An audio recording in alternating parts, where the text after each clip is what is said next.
Bismillahirrahmanirrahim. Assalamualaikum warahmatullahi wabarakatuh. Kembali lagi di materi online administrasi sistem jaringan, teknik komputer dan jaringan. Baik, kita akan melanjutkan materi yang sudah saya sampaikan, yang sudah saya jelaskan di pertemuan pertama, di video pertama, yaitu tentang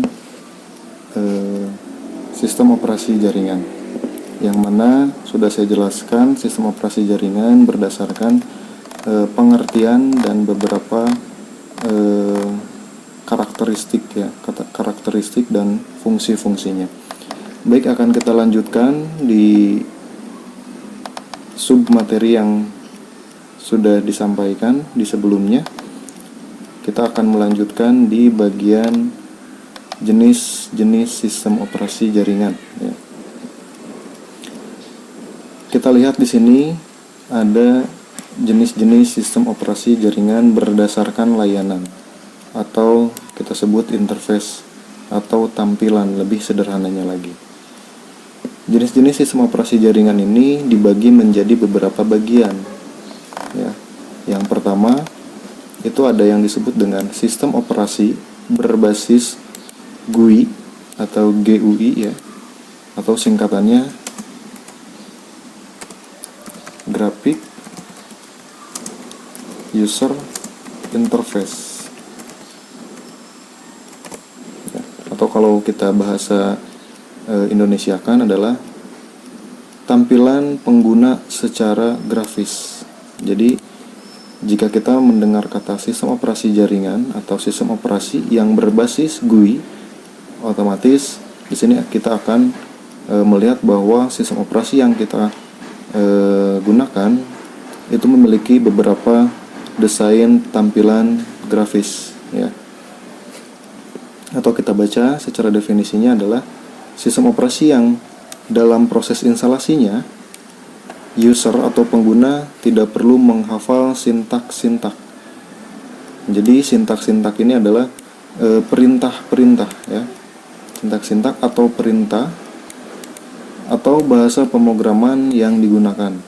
Jadi kalau kita belajar di kelas 10, ya, di kelas 10 ada materi sistem operasi, itu dibagi menjadi dua. Yang pertama ada sistem operasi berbasis GUI, atau istilah lainnya adalah Graphics User Interface, atau sistem operasi yang memiliki tampilan atau gambar atau warna, ya.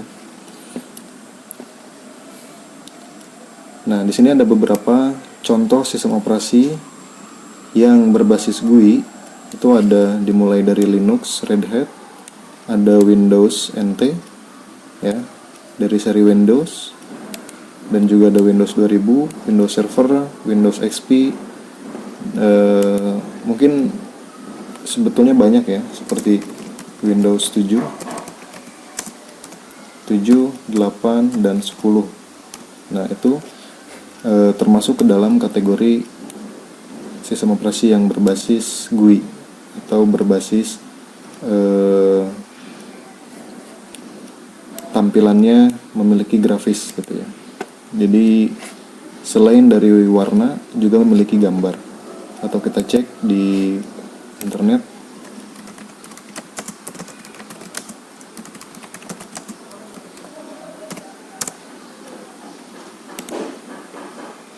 Nah, jadi jika kalian melihat tampilan seperti ini,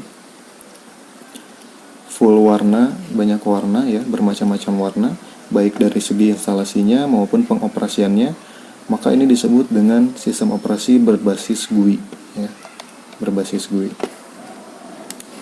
Nah, ini yang saya beri tanda, ini adalah contoh tampilannya. Nah, baik, kita lanjut lagi. Nah, ini adalah contohnya, ya, contoh dari tampilan sistem operasi yang berbasis GUI. Banyak sekali, gitu, ya. Nggak cuman hanya di Windows, di Linux pun ada, ya.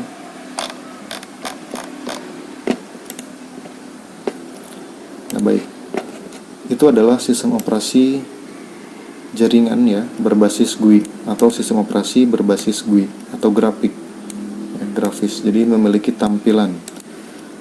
Nah, itu. Adapun yang kedua ya, ini kita beri tanda dulu. Nah, yang kedua ada sistem operasi jaringan berbasis teks atau sistem operasi berbasis teks, atau orang sering menyebutnya adalah command line. Nah, itu command line interface ya.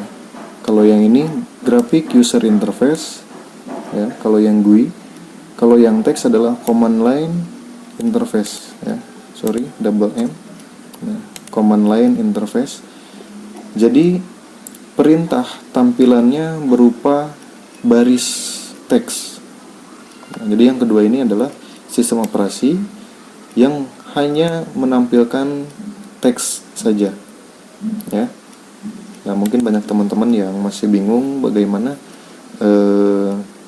tampilan dari sistem operasi yang berbasis teks. Nanti kita lihat contohnya ya.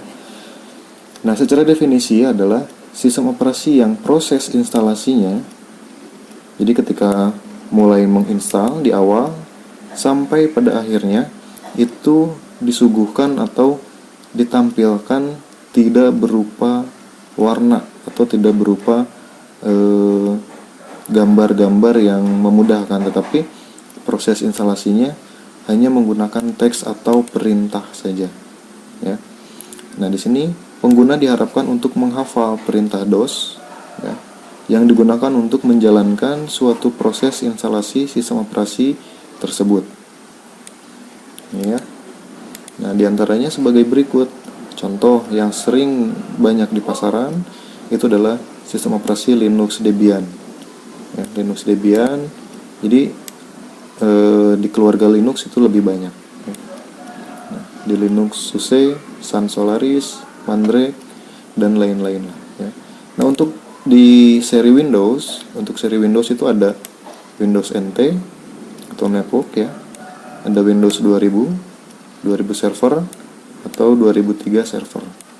Nah, untuk Windows seri-seri yang sekarang ada Windows 2012, Windows Server 2012 itu sudah menggunakan GUI. Jadi sudah menggunakan metode instalasi yang berbasis grafis. Jadi pengguna tidak dipusingkan dengan beberapa perintah-perintah yang harus dihafalkan. Nah, bagaimana contohnya? Kita lihat sistem operasi yang berbasis, nah, supaya kelihatan, sistem operasi yang berbasis CLI. Nah, ini adalah sistem operasi yang berbasis teks atau CLI. Nah, jadi setiap pengguna ketika ingin mengoperasikan, mereka harus menghafal beberapa sintak atau perintah-perintah yang harus sesuai gitu dengan kebutuhan ya. Apakah sintak ini bisa ngasal? Nah, untuk sintak atau perintah-perintah yang dimasukkan itu harus mengacu pada bukan kaidah, tapi bahasa pemrograman yang sesuai dengan sistem operasi tersebut. Gitu ya. Jadi kita nggak bisa masukin asal-asalan perintah atau teks-teks yang menurut kita benar, belum tentu ya, itu bisa. Dan kebanyakan rata-rata yang digunakan adalah bahasa Inggris dan bahasa pemrograman, gitu ya. Nah, jadi kalau kalian melihat sistem operasi yang berbasis teks seperti ini, jangan kaget karena mungkin perangkat tersebut menggunakan sistem operasi berbasis teks ya, atau berbasis CLI. Nah, itu ya. Nah, ini adalah contohnya. Sebetulnya banyak ya, tapi saya berikan contoh hanya sebatas antarmuka seperti ini aja ya. Nah, ini adalah jenis yang kedua. Jadi jenis yang pertama adalah sistem operasi berbasis GUI atau terlihat gambar, warna, dan animasi ya, atau menu-menunya terlihat. Dan yang kedua adalah sistem operasi berbasis teks atau CLI, Command Line Interface. Jadi untuk penampilannya hanya teks saja ya, rata-rata warna hitam dan putih. Tetapi untuk beberapa seri sistem operasi yang berbasis teks saat ini itu sudah menggunakan beberapa campuran warna seperti warna hijau, merah, dan lain-lainnya. Dan itu pun bisa dirubah ya, seperti ini ya. Jadi ala-ala hacker gitu. Jadi kalau kalian sering melihat tampilan di monitor seperti ini ya, atau di seri film melihat orang yang sedang mengoperasikan komputer seperti ini, nah berarti dia menggunakan bahasa pemrograman yang digunakan dalam sistem operasinya teks ya. Nah itu banyaklah contohnya. Nah atau seperti inilah. Nah di sini ada CLI versus GUI ya. Jadi yang CLI itu yang sebelah kiri seperti ini, dan GUI seperti ini, gitu ya. Nah jadi kita bisa membedakan antara sistem operasi yang CLI dan yang GUI, atau yang teks dan yang grafis, gitu ya. Nah ini yang teks, ini yang grafis. Jadi sangat berbeda gitu, perbedaannya terlihat, gitu ya.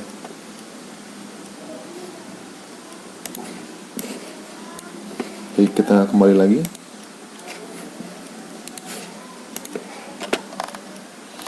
Nah itu untuk jenis-jenis sistem operasi. Jadi jenis-jenis sistem operasi itu dibagi dua sederhananya ya. Nah kita lanjut. Di sini ada jenis-jenis sistem operasi ya. Kalau yang tadi berdasarkan layanan ya, jenis sistem operasi berdasarkan kebutuhan gitu ya, layanan tampilannya gitu, berdasarkan tampilan. Nah kita ubah sedikit. Ya, kalau tadi itu adalah jenis sistem operasi berdasarkan interface atau tampilannya. Nah sekarang yang kedua ada jenis-jenis sistem operasi. Sistem operasi yang pertama ada jenis closed source. Closed source ini ya, secara pengertian itu adalah perangkat lunak atau software yang dipublikasikan tanpa diberi kode sumbernya. Ya. Nah, atau secara umum software closed source memiliki lisensi atau hak cipta yang bertujuan untuk melindungi software tersebut dari penggunaan yang dapat merugikan. Jadi, sederhananya, untuk sistem operasi yang sifatnya closed source, jadi ini adalah sistem operasi yang sifatnya berbayar, jadi terbatas. Jadi, pengguna tidak sembarangan menginstal sistem operasi tanpa memiliki lisensi ya, tanpa memiliki lisensi yang resmi atau hak cipta. Jadi sebetulnya beberapa produk sistem operasi memiliki lisensi ya. Jadi nggak bisa kita menginstal sebuah perangkat baik itu komputer ataupun laptop menggunakan sistem operasi bajakan, gitu ya. Jadi kita harus pandai-pandai memilih sistem operasi mana yang closed source dan tidak closed source ya. Jadi biasanya yang closed source ini sifatnya berbayar ya. Jadi memiliki lisensi gitu. Jadi tidak akan sama jika perusahaan Microsoft misalkan mengeluarkan sistem operasi baru, 1000 sistem operasi baru, maka dari 1000 jenis sistem operasi itu memiliki lisensi atau nomor seri yang berbeda gitu ya. Jadi nggak bisa disalin atau dibajak gitu ya. Nah itu yang closed source atau berlisensi ya. Nah jadi jenis sistem operasi yang pertama memiliki lisensi atau closed source ya. Sekarang yang kedua itu jenis sistem operasi open source. Nah kalau yang open source ini kebalikan dari closed source. Nah kita lihat ya, sistem operasi open source adalah perangkat lunak yang mana kode programnya bersifat terbuka. Nah ini, jadi sifatnya terbuka dan disediakan oleh pengembangnya secara umum agar bisa untuk dipelajari. Jadi sifatnya untuk belajar, mengembangkan potensi ya. Nah, baik untuk dipelajari, dirubah, maupun dikembangkan lebih lanjut serta disebarluaskan, dan boleh bahkan untuk memperbaiki bug atau kesalahan pada program tersebut. Jadi ini senantiasa kita mempelajari, merubah ya, maupun mengembangkan. Bahkan di sini kita dapat menyebarluaskan ya. Bahkan kita boleh untuk memperbaiki bug atau kesalahan ya pada program tersebut atau pada sistem operasi tersebut. Jadi bedanya yang open source, sistem operasinya kita dapat rubah sepenuhnya tergantung kebutuhan dari apa yang kita butuhkan gitu ya. Berbeda dengan yang tadi. Kalau yang tadi pertama kita harus bayar, yang kedua tidak dapat dirubah karena yang mampu merubah hanya yang memiliki kewenangan untuk merubah sistem operasi tersebut adalah pemilik dari pembuat gitu ya, pembuat dari sistem operasi tersebut. Tuh. Nah, itu ya. Nah, kita lihat. Nah, di sini ada kalimat yang perlu ditekankan di sini adalah sistem operasi open source tidak selalu disediakan secara gratis, melainkan tetap ada biaya yang dikeluarkan untuk membeli program tersebut, seperti halnya adalah Red Hat Linux. Nah, biasanya untuk keluarga Linux, sistem operasi itu dikembangkan oleh developer open source ya. Jadi siapapun dapat mengembangkan. Jadi tidak ada kata berbayar ya. Jadi cuman ada beberapa sistem operasi dari keluarga Linux pun yang diharuskan kita membayar tetapi tidak sepenuhnya ya. Nah itu. Nah untuk tujuan-tujuannya ini kita bisa baca ya di materi-materi yang sudah saya kirimkan. Nah itu. Nah di sini yang selanjutnya ada contoh sistem operasi open source ya. Nah di sini ada contoh-contohnya. Yang pertama ada Linux, ya, merupakan software sistem operasi yang gratis. Nah kita lihat di sini Linux ya.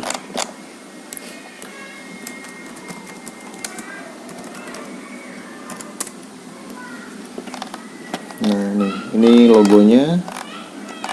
Untuk interface-nya atau tampilannya kita lihat di sini.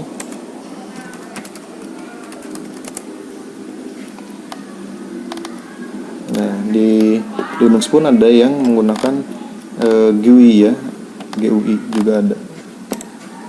Nah ini tampilan Linux ya, seperti ini.